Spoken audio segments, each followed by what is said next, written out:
Career में जो ये सफलता के आप 15 सूत्र दे रहे हैं, इसमें हम सभी क्योंकि ज़्यादातर किसी ना किसी करियर से जुड़े हुए हैं, लेकिन हर करियर की अलग चुनौती होती है। क्या उन चुनौतियों के बारे में बातचीत है या फिर उन चुनौतियों को कैसे आप पार पाएं उस पर भी चर्चा है?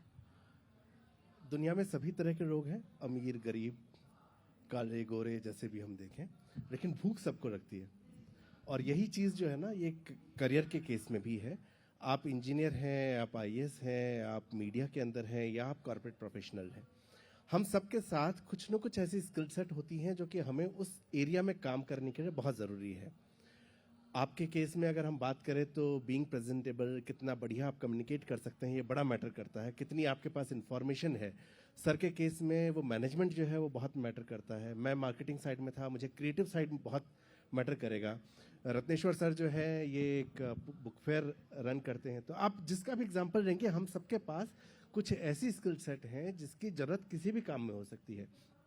अब ये हम चारों के जो अलग अलग स्किल सेट हमारी जॉब के लिए हैं, इसको आप चेंज करके देख लीजिए, हर किसी को जरूरत पड़ेगी। तो यहाँ पर जो मैंने कोशिश की है, उन स्किल्स की बात करने की कोशिश की है जिसके थ्रू आप बेटर हो सकते हैं, न सिर्फ करियर में, क्योंकि करियर फोकस थी इसलिए हमने इसमें करियर की बात की है। तो ये लिखा है 15 सूत्र करियर के, लेकिन एज एन इंडिविजुअल भी मुझे लगता है कि बहुत सी चीज़ों को हम यहाँ पे बेटर कर सकते हैं इस तरीके से। लेकिन कुछ लोग अपने पुराने वर्जन से ही चिपके रहते हैं ना, फिर वो बेटर कैसे बनेंगे? क्या उस बारे में भी बात है इसमें? जो पुराने वर्जन से चिपके हैं उनके लिए किताब लिखी गई है, ताकि हम जो है अगर मैं नहीं, कई बार आकस्मिक करियर जंप मिल जाता है ना।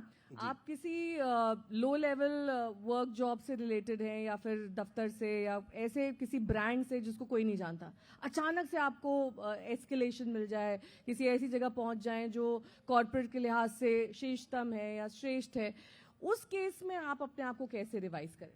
देखिए, दो बातें हैं। ये अचानक जो ग्रोथ कहीं भी आएगी, एक चीज श्योर है कि दुनिया में बैलेंसिंग थ्योरी होती है। अगर आपकी स्लो ग्रोथ है, कोई मोमेंट आपको मिलेगा जहां पे कि आप बहुत तेज हाई पाएगी और कहीं पे आपको कम होगा। तो किसी को अचानक ग्रोथ मिली, वो एक टाइम पे कहीं ना कहीं डाउन होगा। अगर आप उस ग्रोथ को फास्ट रखना चाहते हैं तो आपके पास वो सारे रीजंस होने चाहिए खुद को आइडेंटिफाई करने के, कि कहां पर किन रीजंस से ये ग्रोथ आई थी और क्या ऐसे फैक्टर है जो मेरी इस ग्रोथ को सस्टेन रख पाएगा। अगर आपके पास वो फैक्टर नहीं है तो अचानक वाली ग्रोथ अचानक आपको नीचे भी लेके जाएगी।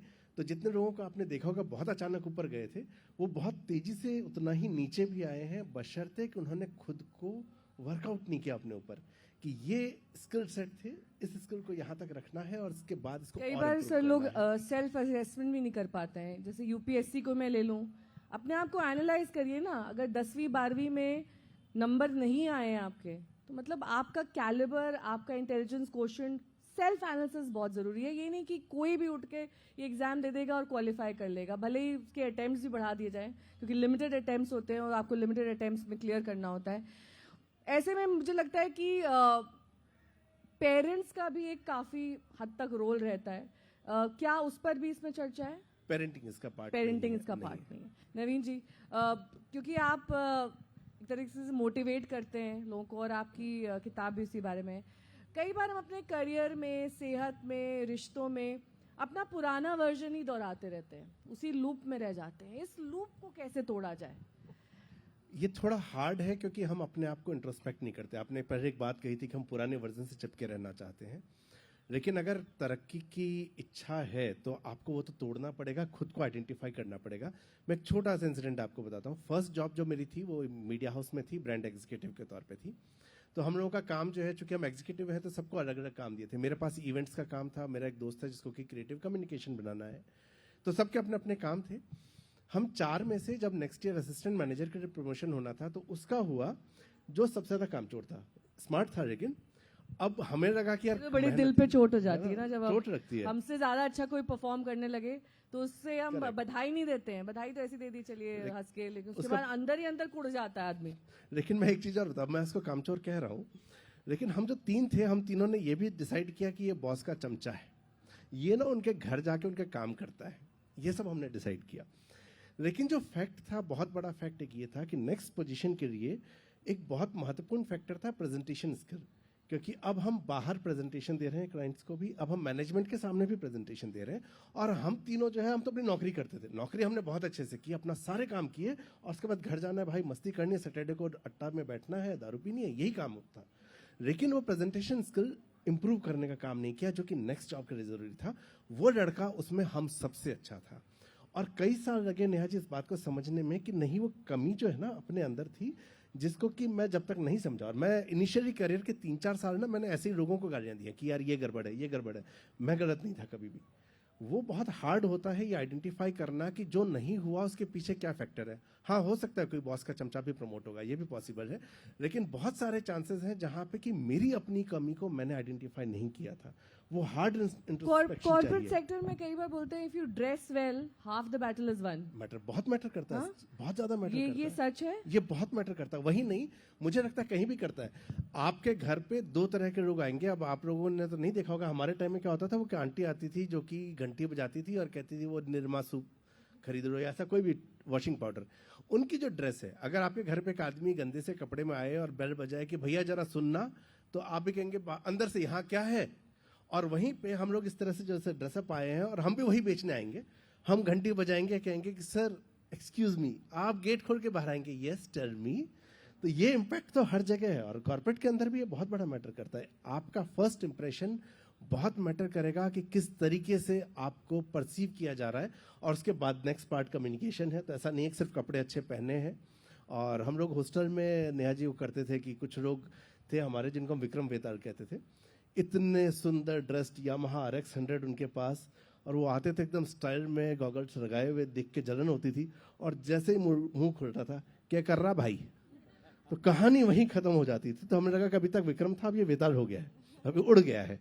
तो ड्रेसिंग के साथ communication also matters a lot. आपको दोनों चीजों के ऊपर बहुत काम करना पड़ेगा। नवीन जी, मैं बहुत सारे ऐसे लोगों से राब्ता होती हूँ जो कॉर्पोरेट से एक टाइम के बाद आपका मोह भंग हो जाता है। आपको लगता है बहुत ही रूटीन स्ट्रक्चर्ड सा, और बहुत ज़्यादा प्रेशर में, दबाव में, खासतौर पर टाइम के लिहाज से लोग रहते हैं। एक अजीब सा उनके दिमाग में उलझन सी रहती है। वो लोग जो कॉर्पोरेट से खिन्न हो रहे हैं और उस करियर से बाहर आना चाहते हैं, क्या आप ऐसे लोगों को एडवाइस करते हैं कि वो लेखनी के क्षेत्र में आ जाएं, या फिर और जो उनकी हॉबीज हैं उसको डेवलप करें? हालांकि वो इतनी ल्यूक्रेटिव नहीं होंगी, क्योंकि कॉर्पोरेट में आपके मोटे फैट पैकेजेस होते हैं। इस स्थिति में आप क्या कहते हैं उनसे? मुझे लगता है कि मैंने 2021 में जॉब छोड़ी, और जब मैंने जॉब छोड़ी उस समय मैं ऑक्सफोर्ड यूनिवर्सिटी प्रेस को साउथ एशिया हेड कर रहा था। तो एक चीज़ जो मुझे पूरे 18-19 साल के करियर में नजर आई, वो ये आई कि मैं अपने आप को काफ़ी पहचाना कि मैं क्या चीज़ें बेहतर कर सकता हूँ। और कॉर्पोरेट के टाइम हर किसी को लगता है कि बार छोड़ना है, छोड़ के कोई अपना काम करना चाहता है। वो राइटिंग भी हो सकती है, वो आपका बिजनेस भी हो सकता है। इस पूरे प्रोसेस में मुझे अपने बारे में 2 बातें समझ में आई कि मैं बातें बना सकता हूँ, लिख सकता हूँ उनको। मुझे अपनी राइटिंग स्किल के बारे में नहीं पता था, 2010 तक मुझे नहीं पता था। बात बनाने के पैसे नहीं मिलते ना सर। बात नहीं, तो नहीं, बहुत ये लोग बना लेते हैं। यही तो कॉर्पोरेट ने सिखाया कि बात बनाने के पैसे आपको कैसे मिल सकते हैं। हिंदी में मैंने एक बहुत स्ट्रांग कमी ढूंढी कि कंटेंट का मार्केट है आज की तारीख में, लेकिन कंटेंट मार्केट करने वाले लोग इंग्लिश के लोग हैं, हिंदी समझने वाले और कंटेंट को मार्केट करने वाले नहीं है। और वो एक जो गैप है मार्केट में, मैं उसको फिल कर रहा हूँ। तो मेरी अभी जो इनकम है, ऑब्वियसली वो मेरी सैलरी से तो बहुत कम है अभी भी, लेकिन मेरे खर्चे आराम से चल रहे हैं और मेरे पास इतना लेकिन टाइम सुकून है। सुकून है। सो यू आर ट्रेडेड सुकून फॉर पैसा। और मेरे खर्चे के लिए हो रहा है। तो बट corporate ने बहुत इतना कम लोग पैसा- इस तरह से सोचते हैं। इसमें मुझे लगता है कि पहले जो शुरुआती दौर था, मैंने इतना तो पैसा बना लिया घिसे कि जा रहे हैं, सुबह से जा रहे हैं, रात में आ रहे हैं, फिर सैटरडे संडे भी चले गए, कोई ऑफ नहीं ले रहे हैं। किस लिए? For money. For money. उसमें एक गलती जो होती है, हम जैसे लोगों के साथ जो मिडिल क्लास से आते हैं, हम इन्वेस्टमेंट शुरुआती साल में नहीं करते। जब डंडा पड़ना शुरू होता है, शादी होती है, तब हमें लगता है करना नहीं, और चाहिए। एम्बिशन भी होता है उसमें। आप स्केलिंग करना चाहते हैं, आप एक गाड़ी से और ऊंची गाड़ी पर, एक घर से 3 BHK से, कहीं उसके तो बाद रुकना पेंट पड़ेगा। हाउस पे। ये सब तमाम एम्बिशंस होते हैं जो कई बार आपके कॉर्पोरेट करियर में आपको उसी तरीके से स्टिक ऑन रखते हैं जैसा कि आपने शुरुआत में किया था।